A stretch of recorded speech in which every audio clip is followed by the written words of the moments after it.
Salut les polyglottes, dans cette vidéo parlons de langue facile et de langue difficile. Parce que je remarque que beaucoup de gens n'osent pas se lancer dans l'apprentissage d'une langue étrangère parce qu'elle est réputée difficile. Et je vois tout le temps sur internet des vidéos magnifiques de top 10 des langues les plus difficiles au monde. Bon, bien souvent ces vidéos n'ont aucune valeur parce qu'elles se basent sur des on-dit, les gens qui les ont faites n'ont absolument pas étudié ces langues, ont pris seulement une petite partie de langues qui sont réputées difficiles, que tout le monde considère comme difficiles, et voilà, vous collez une vidéo rapide, ça fait du buzz, ça marche très bien. Mais malheureusement ça fait beaucoup de dégâts parce que ça va avoir un effet repoussoir. Il va y avoir des langues qui vont être cataloguées difficiles, et donc ça va vous faire, quand vous voulez vous-même les apprendre, une sorte de chape de plomb sur la tête, une sorte d'obstacle, une sorte d'entrave, qui fait qu'au final vous n'allez pas vouloir vous lancer. Alors si vous avez déjà songé à apprendre que ce soit le japonais, le chinois, le russe, l'islandais, le tchèque, voilà, qui sont souvent cités comme des langues impossibles à apprendre, je pense que vous voyez de quoi je parle. Et à l'inverse, il y aurait des langues super faciles, comme par exemple l'espagnol, l'italien. Apparemment ce serait instantané comme apprentissage, il suffirait de mettre un peu des O partout, voire des lettres bizarres en plus en espagnol, et ça passe, vous parlez parfaitement. Et ça, je peux vous assurer que c'est complètement faux, parce que j'ai appris en plus des langues dans des familles totalement différentes, c'est-à-dire j'ai appris des langues indo-européennes, l'anglais, l'allemand, l'italien, j'ai appris une langue finno-ougrienne, voire ouralique, bon on va pas rentrer dans les détails, qui est le finnois, j'ai appris une langue japonique, qui est donc le japonais sans surprise, et donc j'ai pu voir un peu de tout dans ma modeste expérience d'apprenant de langue, et j'ai pu voir d'un peu plus près ce qu'on appelait la difficulté. Parce que pour moi la difficulté réside dans trois choses. Tout d'abord ça va être l'éloignement par rapport à votre langue maternelle. Parce que à un moment j'étais allé en Finlande dans une sorte d'université d'été pour apprendre le finnois et il y avait des gens du monde entier.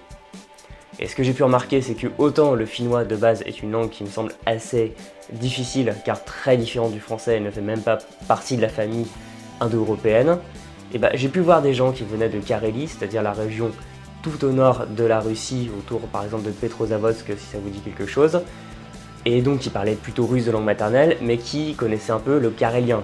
Carélien qui est une langue proche du finnois. Ou alors, il y avait des estoniens, et l'estonien est une langue très proche du finnois, et donc pour un estonien, le finnois n'est pas aussi difficile que pour un français.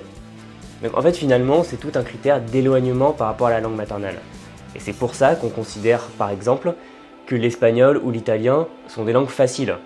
En réalité, dans l'absolu, l'italien et l'espagnol sont pas plus faciles ou plus difficiles qu'une autre langue. C'est juste que, vu que ce sont des langues proches du français, pour nous, c'est pas compliqué.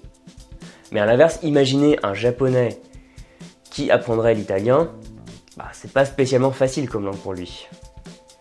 Voilà, donc déjà, il y a ce critère d'éloignement par rapport à votre langue maternelle et pourquoi pas aussi aux langues que vous connaissez. Parce que finalement, il y a une langue qui peut vous sembler totalement barbare à première vue, et une fois que vous connaissez une autre langue intermédiaire entre votre langue maternelle et cette nouvelle langue, ça va être plus facile. Par exemple, je parle allemand, et quand je vois du néerlandais, ça ressemble un peu à un mélange pour moi entre de l'anglais et de l'allemand, donc c'est vraiment pas compliqué. Mais pour quelqu'un qui ne parle ni allemand, ni anglais, ni aucune langue germanique, le néerlandais, ça a l'air compliqué. Et de la même manière, l'ukrainien par exemple, ça a l'air difficile parce que c'est proche du russe qui est censé être difficile. Mais si vous parlez couramment russe, l'ukrainien ne sera pas spécialement compliqué, j'imagine, parce que ce sont deux langues très proches. Voilà, donc premier critère, l'éloignement par rapport à la langue maternelle ou les langues que vous connaissez.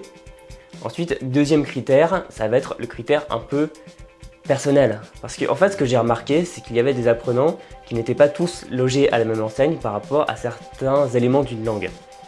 Par exemple, si vous avez énormément de mal à retenir des informations visuelles, le chinois et le japonais, ça va être très compliqué parce qu'il faut apprendre des milliers de caractères.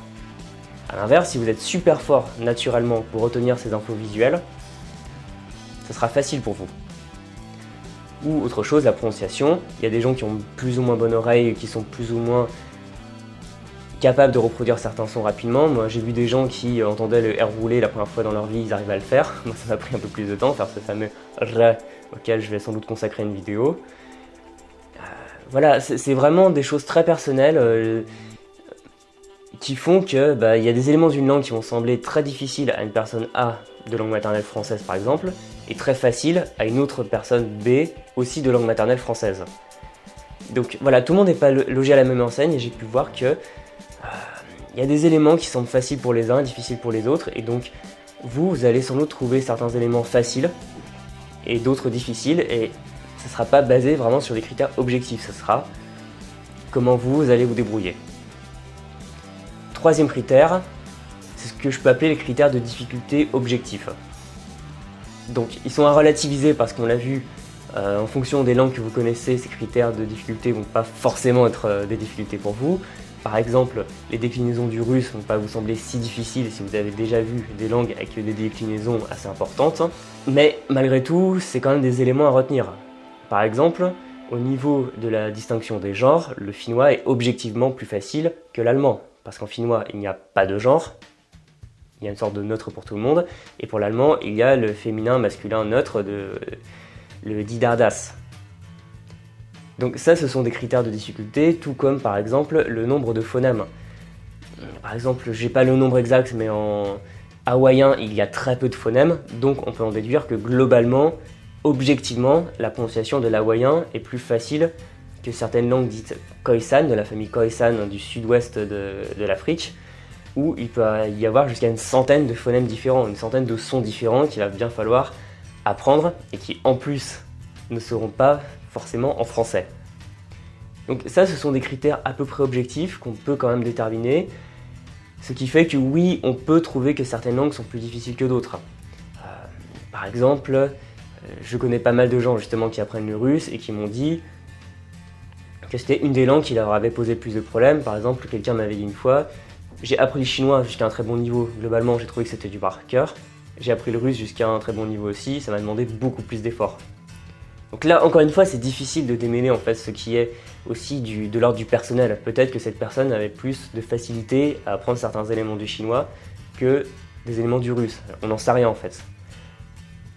Mais voilà, malgré tout, il y a quand même quelques petites choses qui font qu'on peut dire qu'une langue sur certains points est plus difficile qu'une autre, comme par exemple, le français est une langue latine, mais au niveau de son orthographe, il y a des gens qui se sont amusés, les petits malins, à conserver plein d'archaïsmes, plein de choses bizarres, qui donnent par exemple, j'en sais rien, vin qui s'écrit V-I-N-G-T, ou des choses comme ça qui font s'arracher les cheveux aux gens qui apprennent le français.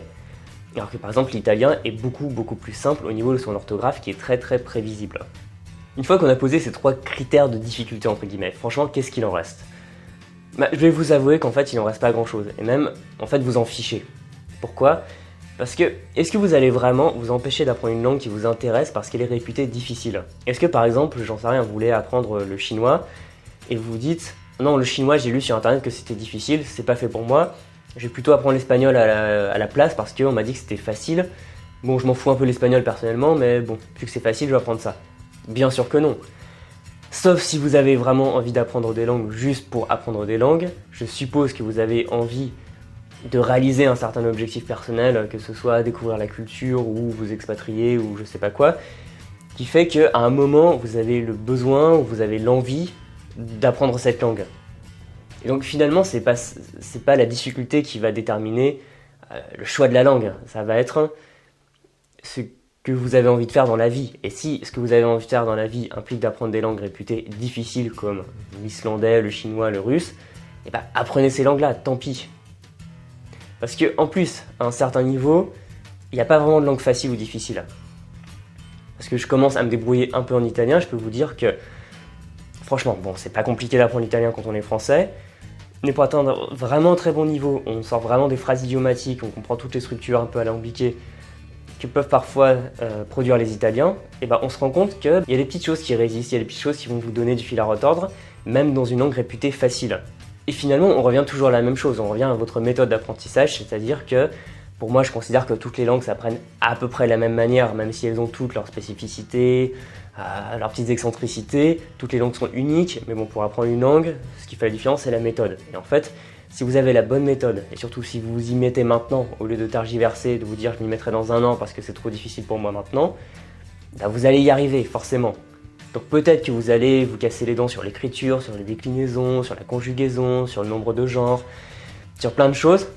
Mais si en fait vous pratiquez régulièrement, une demi-heure par jour minimum, vous parlez régulièrement avec des natifs, et tout ça, même si c'est compliqué pour vous, même si au début ça vous semble totalement extraterrestre, ça va finir forcément par rentrer.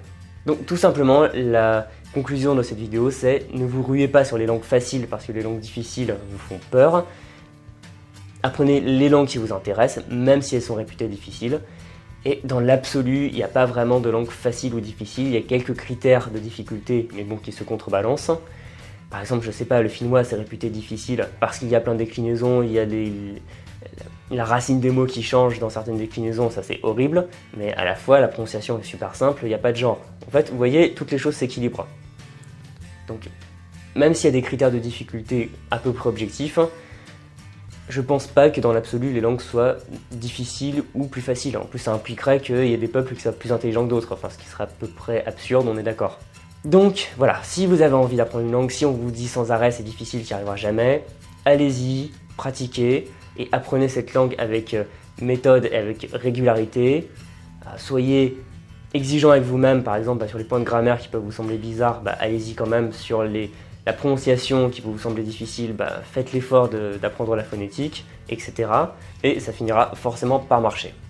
Voilà, c'est tout ce que j'avais à vous dire dans cette vidéo, donc si vous avez appris des langues réputées difficiles, n'hésitez pas à en parler, à dire quelles ont été pour vous les langues les plus faciles, difficiles dans les commentaires, et si cette vidéo vous a plu, vous pouvez comme d'habitude la partager auprès de vos amis et vous abonner à la chaîne.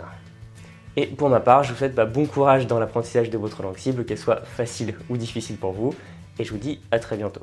Salut!